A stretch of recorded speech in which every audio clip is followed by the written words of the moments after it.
सबसे पहले अपना परिचय दे दीजिए, फिर आज की प्रेस कॉन्फ्रेंस का क्या उद्देश्य रहा वो बताइए। मैं ललिता टाक, महिला जिला अध्यक्ष इनेलो। आज का हमारा मुद्दा है कि जो हमारी जो महिला खिलाड़ी है उनके साथ, महिला कोच जो है उनके साथ जो छेड़खानी हुई, उस विषय में हमारी आज प्रेस कॉन्फ्रेंस भी है। तो उसको न्याय दिलाने के लिए पूरी महिला इकाई आज इकट्ठी हुई है। 5 तारीख को हमने ज्ञापन दिया था राज्यपाल जी को, हमारी प्रदेश अध्यक्ष सुमित्रा जी के नेतृत्व में, मैडम सुनैना चौटाला जी के नेतृत्व में ज्ञापन दे के आए हैं। तो उन्होंने हमें आश्वासन भी दिया है कि उनको तुरंत मतलब गिरफ्तार भी किया जाएगा मंत्री जी को। अगर 15 दिन के बीच में अगर उनको गिरफ्तार नहीं किया जाता तो हम सड़कों पर भी आकर अपना प्रदर्शन करेंगे। क्या कारण मानते हैं कि इतना समय हो चुका है लेकिन उस महिला कोच को जो है अभी तक न्याय जो है लगातार गुहार लगाई जा रही है, और हर राजनीतिक संगठन जो है अपोजिशन में बैठा है वो भी उनको सपोर्ट कर रहा है, फिर भी उन्हें जो है अभी तक न्याय नहीं मिल पा रहा। बिल्कुल, ये जो न्याय उसको उनको इसलिए नहीं मिल रहा है क्योंकि बीजेपी सरकार के हर मंत्री, आप देखते होंगे यूट्यूब पे, सोशल मीडिया पर, कभी ना हर रोज़ कुछ ना कुछ नया आता है कि बीजेपी मंत्री हो या कोई भी हो, तो इनके जो महिलाओं के साथ ये हमेशा छेड़खानियाँ करते हैं। जो महिला कोच जो है उनके साथ जो दुर्व्यवहार जो हुआ उसमें मुख्यमंत्री जी भी उनको बचाने में लगे हुए हैं कि इनका कोई बयान ठीक नहीं है और उनकी तफ्तीश चल रही है, उनको मतलब सच्चाई सामने आएगी। वो कब तक सामने आएगी? क्योंकि ये सब के सब मंत्री को बचाने में लगे। उन्होंने अपने आप ही अपने पद से इस्तीफ़ा दे दिया। क्यों दे दिया? कहीं ना कहीं वो गलत थे, इसीलिए उन्होंने इस्तीफ़ा दे दिया। अभी उस इस्तीफे को पूरी तरह से मतलब स्वीकारा नहीं गया। उसको बस ये है कि अगर उनकी तफ्तीश में इनको क्लियर कर देंगे कुछ दिन में, महिला जो कोच है वो शांत भी हो जाएगी। उसको शांत करने की कोशिश की जा रही है। उनको पैसे देने के लिए ऑफ़र भी आए हुए हैं कि उनको करोड़ों रुपए दिए जाएंगे। उनको ये कह रहे हैं कि आप विदेश चले जाओ, यहाँ से छोड़कर आप चले जाओ यहाँ से। उनके पास इतनी धमकी आ रही है, उनके पास रिकॉर्ड, मतलब उन्होंने अपने छोटी छोटी क्लिक जो है उनके पास भी मौजूद भी है, और वो बार बार बोले जा रही है कि मुझे न्याय दो। उन्होंने महिला आयोग में भी जाकर अपनी एक एप्लीकेशन लगाई। वहाँ से भी अभी मैंने सुबह एक यूट्यूब पर मैं देख रही थी, रेणु भाटिया जी है, उनका जो सोशल मीडिया पे उनका आया, तो वो ये कहती है कि अगर ये महिला, अगर पीड़िता महिला जो है, मतलब अगर वो थी तो वो 6 महीने पहले उसने अपना मतलब ये कंप्लेन उन्होंने 6 महीने पहले क्यों नहीं दी? उसका भी एक रीज़न है। 6 महीने पहले अगर किसी महिला के साथ छोटी मोटी अगर कोई घटना हो जाती है या उसके साथ छेड़खानी होती है, एक अच्छी महिला वही होती है कि उस बात को छुपा लेती है कि मेरी समाज में बेइज्जती हो जाएगी, उसको छुपा लिया उसने। अब जब बिल्कुल ही सर से पानी ऊपर चला जाए, जब उसके कपड़े तक फाड़ दिए गए, उसके साथ दुर्व्यवहार किया गया, तो वो क्या करेगी? आखिरी में सोशल मीडिया पर आकर वो अपनी गुहार तो लगाएगी उस चीज़ की। तो उसने सोशल मीडिया पर आकर इतना कुछ किया और सब उसको बचाने में लगे हुए। मैंने चौधरी भूपेंद्र सिंह हुड्डा का भी मैंने देखा, उनसे पूछा गया कि महिला को इंसाफ मिलना चाहिए। उनका भी यही है कि सही तफ्तीश, मतलब सही, मतलब वो होनी चाहिए, तो महिला को वो मिलना चाहिए। उनका ये क्यों नहीं कहते कि इसमें एक महिला अगर वो आगे आके अपनी इज्जत के लिए बात करती है, किसी से मतलब हेल्प मांगती है, तो क्यों नहीं हेल्प करते? क्योंकि ये सारा गोलमाल घोटाला ये जो है ना, सभी मिली भगती है। हम तो यही कहेंगे कि ये सब एक है। अभी आपने कहा कि जो खेल मंत्री ने अपना इस्तीफा दे दिया, लेकिन अगर बात की जाए खेल मंत्री ने केवल अपना खेल विभाग छोड़ा है, मंत्री पद पर आज भी हाँ वो जी, बने हुए हैं। बिल्कुल यही कह रही हूँ कि उन्होंने अभी तक तो उन्होंने ये कहते कि जांच होएगी, तो ये क्यों नहीं करते? उसको इस्तीफा देने के लिए तो हम तो खुद ही कह रहे हैं कि उसको 15 दिन के बीच में या तो उसको अरेस्ट करे, इनको मंत्री पद से इस्तीफा देना चाहिए, इनको अरेस्ट करके अंदर करें। हमारी महिला विंग तो यही चाहती है कि महिला को इंसाफ मिलना चाहिए और इस मंत्री को जेल में गिरना चाहिए। जो महिला मजिस्ट्रेट के सामने जाकर अपना बयान करती है, तो मजिस्ट्रेट के सामने अगर कोई बयान हो जाए तो तुरंत उसको गिरफ्तार किया जाता है, और उसको गिरफ्तार नहीं किया गया। तो इससे साफ क्लियर होता है कि सब मिले हुए हैं। महिला को इंसाफ मिलना इतना आसान नहीं है कि जितनी, अगर सब महिलाएं, मैं तो पूरी महिला, हर महिला से रिक्वेस्ट करूंगी कि इस महिला कोच को मतलब न्याय मिलना चाहिए और सब इसके सामने खड़ी हो, क्योंकि ये किसी के साथ भी हो सकती है ये घटना। अनुज जी, आपसे जानना चाहेंगे कि अगर यही घटना अगर भारतीय जनता पार्टी के किसी नेता की बेटी या किसी बहन के साथ होती तो क्या इतना समय लगता न्याय मिलने? तो भी उसे बहुत बेशर्मी से दबा दिया जाता। कुछ ही टाइम पहले की बात है कि एक महिला नेत्री इनकी, जिनका ब्रूटल मर्डर कर दिया गया गोवा ले जाके, और 3 दिन तक पोस्टमार्टम नहीं होने दिया इसी सरकार ने। तो मैं तो इस सरकार से महिलाओं के लिए किसी तरह के न्याय की उम्मीद नहीं करती। आज आप देखोगे तो कोई जिक्र नहीं है, जबकि एक सनसनी पैदा हुई थी। एक नेत्री जिसको वोट मांगने के लिए जिससे सब कुछ करवाया गया, लेकिन उसे किस तरह से मतलब रास्ते से हटाया गया वो सब जानते हैं। लेकिन यहाँ ये जो मामला है इसमें मुख्यमंत्री का मैंने अभी बयान सुना कि एक तरफ तो कहते हैं कि हम जांच करवा रहे हैं, और दूसरी तरफ वही मुख्यमंत्री ये कहते हैं कि महिला कोच ने जो अनर्गल आरोप लगाए हैं, आप मुख्यमंत्री हो या आप जज हो या आप ही कोर्ट हो, आपने कैसे डिसाइड कर लिया कि ये आरोप अनर्गल हैं? जब मुख्यमंत्री अपने मुंह से ये बात बोल रहे हैं कि महिला कोच ने जो आरोप लगाए हैं वो अनर्गल हैं, तो हम क्या जांच की उम्मीद करें? तो हम अभी पीछे जो 5 तारीख थी, हम चंडीगढ़ गए थे, एक हमारा प्रतिनिधिमंडल महिला सेल का इनेलो का गया था, और उन्होंने राजभवन जाके राज्यपाल को ज्ञापन सौंपा था कि 15 दिन के अंदर अंदर आप कोई उचित कार्रवाई करें, वरना इनेलो पार्टी की महिला विंग सड़कों पे उतरेगी, प्रदर्शन करेगी, चाहे वो राज्य स्तरीय हो चाहे वो जिला स्तरीय हो, वो रणनीति हम बनाएंगे। हम सिर्फ 15 दिन का अल्टीमेटम हमने दिया है। तो ये निवेदन है, उम्मीद तो कम है इस बीजेपी सरकार से, इस नारा देती है बेटी बचाओ बेटी पढ़ाओ, लेकिन आपने लगातार देखा होगा कि जो भी इस तरह के वाक़ये हैं वो बढ़ते जा रहे हैं। कुछ दिन पहले आर्यनगर की घटना है, उससे अब ये घटना है, उससे पहले एक इन्हीं की नेत्री का मर्डर हुआ था जिसको बहुत खूबसूरती से इस सरकार ने दबाया। उससे पहले करनाल में इनका एक मंत्री थे या विधायक थे जो दूसरी मंजिल से कूद गए थे। मतलब बार बार ये घटनाएं इस तरह की हो रही हैं जिसमें महिलाओं को शायद ये सरकार या ये पार्टी एक ऑब्जेक्ट समझती है। उनके सशक्तिकरण पे कोई ध्यान नहीं है, सिर्फ उनका वोट चाहिए। ये मेरा मानना है। लगातार इस मामले में कई बड़े खुलासे होते जा रहे हैं। कल या परसों चंडीगढ़ पुलिस ने जो उस महिला कोच के फटे हुए कपड़े भी बरामद कर लिए हैं, लेकिन फिर भी ये मानने को तैयार नहीं है कि जो संदीप सिंह है, जो खेल मंत्री थे, वो सच में ही सस्पेक्ट हैं। बिल्कुल। देखो होता क्या है, ये जो प्रक्रिया चलती है ना, ये जांच प्रक्रिया कम होती है हमारे यहाँ। जो जनता को समझ में तो आता ही है, ये असल में सबूत मिटाओ प्रक्रिया शायद चलती है। किसी CCTV फुटेज गायब कर दी जाए, मतलब सबूत खत्म करने की ये प्रक्रिया ज़्यादा लगती है। क्योंकि अगर नीयत होती सरकार की तो ना मुख्यमंत्री ऐसे बेहुदा बयान देते कि महिला कोच ने अनर्गल आरोप लगाए हैं, और ना अभी तक इंतज़ार किया जाता, तुरंत प्रभाव से इस्तीफा लिया जाता मंत्री का, जो कि अभी तक भी नहीं लिया गया है, ना गिरफ्तारी हुई है। तो ये शर्मनाक है। इस पूरे मामले में जांच प्रक्रिया के ऊपर बहुत बड़े सवाल उठ रहे हैं, क्योंकि जो लगातार जो पूछताछ की जा रही है वो उस महिला कोच के साथ ही की जा रही है जो असल में होनी चाहिए, जिसके ऊपर आरोप लगे हैं। इसके बारे में आपको? बिल्कुल यही तो है ना, प्रताड़ित जो विक्टिम है उसी को प्रताड़ित करने की प्रक्रिया जारी है। अभी मैंने देखा था पीड़िता का एक बयान कि मुझे ये कहा गया है कि आप 1 करोड़ रुपए ले आओ और विदेश चले जाओ। अपना मुंह बंद करने के लिए उसे मतलब ऑफ़र दिए जा रहे हैं, विदेश जाने के लिए कहा जा रहा है, पैसे के ऑफ़र दिए जा रहे हैं। ये बड़ा दुखद है कि सरकार के खिलाफ जो भी आवाज़ उठाता है उसका पहले तो उसका मोल लगाया जाता है। अगर कोई अपने स्वाभिमान के साथ, चाहे वो कोई भी हो, जो भी सरकार के खिलाफ बोलता है, वो अपने स्वाभिमान का सौदा नहीं करता तो उसे डराया धमकाया जाता है। तो जी माफ कीजिएगा, अभी आप मुख्यमंत्री जी के बारे में कह रहे थे कि वो जो है इस आरोप को गलत बता रहे हैं। आपने अभी अपने बयान में नाम लिया पीड़िता, तो क्या जांच होने से पहले और जो है पुलिस की तरफ से जो फाइनल रिजल्ट या रिपोर्ट आने से पहले आपने उन्हें पीड़िता मान लिया है?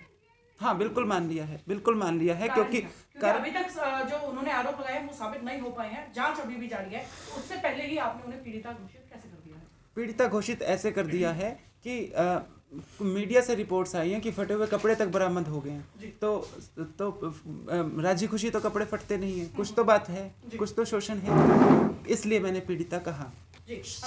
शिकायतकर्ता की बजाय पीड़िता कहना उचित समझा। अगला सवाल मैं ये पूछना चाहूंगी, अक्सर जो है इनेलो के काफी कार्यकर्ताओं पर ये आरोप लगाए जाते हैं कि प्रेस कॉन्फ्रेंस बहुत जल्दी कर ली जाती है किसी भी मामले में, मगर जब ग्राउंड लेवल की बात हो तो आपने जैसे आपको बताया कि आपने ज्ञापन सौंपा है, आपको क्या उम्मीद है कि ज्ञापन सौंपने भर से सरकार जो है कोई कदम उठाएगी? क्योंकि लगातार मुद्दा बहुत ज्यादा चर्चा में है, बहुत सारे जो है इस मुद्दे पर बयानबाजी हो रही है, कि आपको लगता है कि आप लोगों की सिर्फ ज्ञापन भर से इस पर कुछ कार्रवाई हो जाएगी? देखिए जो प्रक्रिया होती है, या तो फिर अगर मीडिया को ज्ञापन में ही विश्वास नहीं रहा है, मीडिया को ही नहीं, अगर प्रदेश का जो शासन प्रशासन है उसको ज्ञापन एक फॉर्मेलिटी ही लगने लगा है, तो एक प्रेस कॉन्फ्रेंस सरकार कर दे और कह दे कि ये ज्ञापन जो संगठन देते हैं, सामाजिक संगठन हैं चाहे पॉलिटिकल पार्टी हैं, ये बंद ही कर दीजिए। आज हमारे एक लोकतांत्रिक देश में शांतिपूर्ण ज्ञापन की कोई वैल्यू ही नहीं रही है। लेकिन मेरा तो ये मानना है कि एक प्रजातांत्रिक देश में एक प्रक्रिया है जो ज़रूरी है, महत्वपूर्ण है। हाँ, वो सरकार की कमी है, वो शासन प्रशासन की कमी है कि वो ज्ञापन को बहुत हल्की चीज़ मानने लगा है।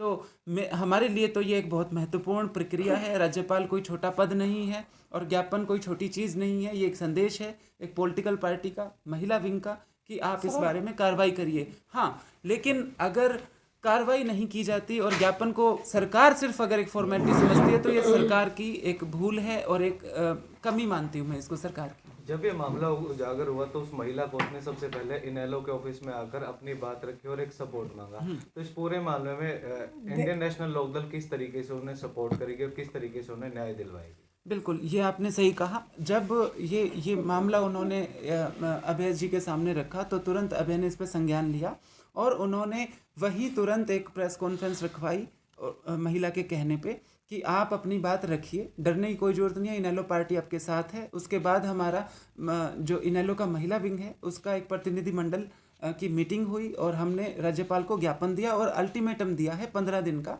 कि 15 दिन में अगर आप संतोषजनक कार्रवाई नहीं करते सरकार तो हम प्रदर्शन करेंगे। देखो, ठीक है, ये समझ में आता है कि अगर आप उचित कार्रवाई करना भी चाहते हैं तो कुछ समय चाहिए, तो वो समय इसलिए दिया गया है।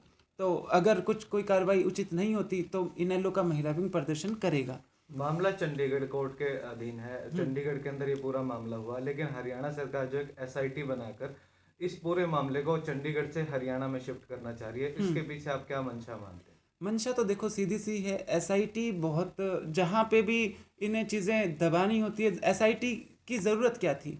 जब चंडीगढ़ पुलिस कार्रवाई कर रही है, एसआईटी का मतलब मेरे को तो सीधा सीधा समझ में आता है कि सरकार हरियाणा में ये मतलब हरियाणा सरकार के कंट्रोल में ये मामला लाना चाहते हैं, शासन प्रशासन या सरकार कह लीजिए आप, और इस मामले को दबाना चाहते हैं। ये मेरा कहना है। तो अब आगे की क्या प्रक्रिया रहने वाली है? प्रक्रिया एक बार तो हम मीडिया के ज़रिए, देखो मीडिया भी एक लोकतंत्र का स्तंभ है और जो बहुत महत्वपूर्ण है, और मीडिया के ज़रिए हम उस महिला की आवाज़ उठाना चाहते हैं, ये बताना चाहते हैं कि हमारा संगठन इनेलो पार्टी और इनेलो का महिला सेल पूरी तरह से महिला के साथ है और उसमें हमें आपका सहयोग भी चाहिए था। अगर ये जो संवैधानिक प्रक्रिया हैं, जो शांतिपूर्ण प्रक्रियाएं हैं, जैसे ज्ञापन है, प्रेस कॉन्फ्रेंस है, इसका इस गूंगी बहरी सरकार पे कोई असर नहीं पड़ता तो मजबूरन महिलाओं को सड़कों पे उतरना पड़ेगा। टर्म है ना, वो तो गवर्नमेंट यूज ही नहीं करी। जब मैजिस्ट्रेट किसी भी विक्टिम के बयान ले लेते हैं ना, उसमें तुरंत एफआईआर का प्रोविज़न होता है और वो जुरिडिक्शन चंडीगढ़ कोर्ट की आ रही है। तो ये एसआईटी बना देना और ये ट्रांसफ़र करवा लेना, ये तो वो बात होगी ना, दोगली नीति होगी। कोर्ट को वहाँ से रोक दिया कि इसके खिलाफ कोई कार्रवाई मत करो, हमने एक एसआईटी बना दी। ठीक है जी, इसमें गवर्नमेंट की मंशा जो है टोटली मैलिफाइड इंटेंट के साथ काम कर रही है। और आप देख लेना, इसको मंत्री को न तो ये हटाएंगे न कोई कार्रवाई करेंगे। और बात ये कह रहे हो कि वो आपने विक्टिम कैसे बना ली जब कोई कार्रवाई हुई नहीं है, पूरी तरह से जो है रिजल्ट नहीं आया है। ऐसे है, वो जुलाई से इसके रिगार्डिंग काफ़ी सफ़र हो रही थी और वो चारों तरफ से घिर चुकी थी। उसके बाद अभय जी के पास आई है। देखो, कोई भी पीड़िता होता है, चाहे मैं हूँ चाहे कोई भी हो, वो ऐसा देखता है इंसान जो उसके वाक्य में सपोर्ट कर सके और उस बंदे के पैरेलल खड़ा हो सके। तो संदीप सिंह को अगर कोई रोक सकता था गलत कार्रवाई करने से, या उसको बहुत ज़्यादा हरासमेंट जो वो झेल चुकी थी, अब तो जो है वो उसको सेक्सुअल हरासमेंट की तरफ लेता जा रहा था, अपने कब्जे में लेता जा रहा था वो। तो अभय जी ने तो उसका बहुत बचाव किया है और ऐसा किया भी जाना चाहिए। मैं एज ए लेडी ये बात कह रही हूँ कि किसी न किसी का तो देखो हम सहारा लेते हैं, और सहारा किसका लेते हैं? मजबूत पक्ष का। कमज़ोर तो वो जो सीएम ऑफिस में बैठे ऑफिसर्स उसको ये कह रहे हैं कि आप कहाँ उलझ रही हो। तो सरकार है कहाँ है सरकार? सरकार तो अभी जी पैरेलल खड़े हुए हैं। आपके कई बार मीडिया पर्सन भी कहते हैं कि एक एमएलए है आपका, मैं तो कहती हूँ 89 एक तरफ और एक तरफ। जो मंत्री को कम से कम रोक तो दिया, ऐसे मैं तो कहती हूँ हज़ारों पैदा होने चाहिए। जब ये कहते हैं बेटी बचाओ और बेटी पढ़ाओ, कहाँ बचा रहे हो तुम बेटियों को? बेटियों को तो तुम तो मंत्री ये जो है ये हवसी बिठा दिए कि किस किस को बचाओगे? खिलाड़ी तो बहुत होती हैं, डिस्ट्रिक्ट लेवल पे भी होती हैं, स्टेट लेवल पे भी होती हैं, और ऐसे कौन भेजेगा अपने बच्चों को? तो क्या हम ये चीज़ मान सकते हैं कि हमारा देश एक है लेकिन जो कानून है वो हर किसी के लिए अलग अलग है? हाँ बिल्कुल, ये वीआईपी कल्चर लेके आते जा रहे हैं, और एक कॉमन मैन जिसकी न कोई इन्होंने इज्जत छोड़ी, धीरे धीरे ये जो है तालिबानी फरमान क्यों नहीं जारी कर देते? कम से कम लेडीज घर के अंदर रही। तालिबान ने यही कहा है कि हायर एजुकेशन लेडीज़ के लिए नहीं है, वो घर में रहें, तो ठीक है, आप क्यों नहीं ऐसा फिर कल्चर ही बना दो? क्यों बहन बेटियों को जो है इज्जत देने पर मजबूर कर रहे हो? ऐसे बहुत मुश्किल होता है मंत्री के खिलाफ खड़े हो जाना और अपनी इज्जत को बचाए रखना। एक साधारण औरत तो नहीं बच सकती।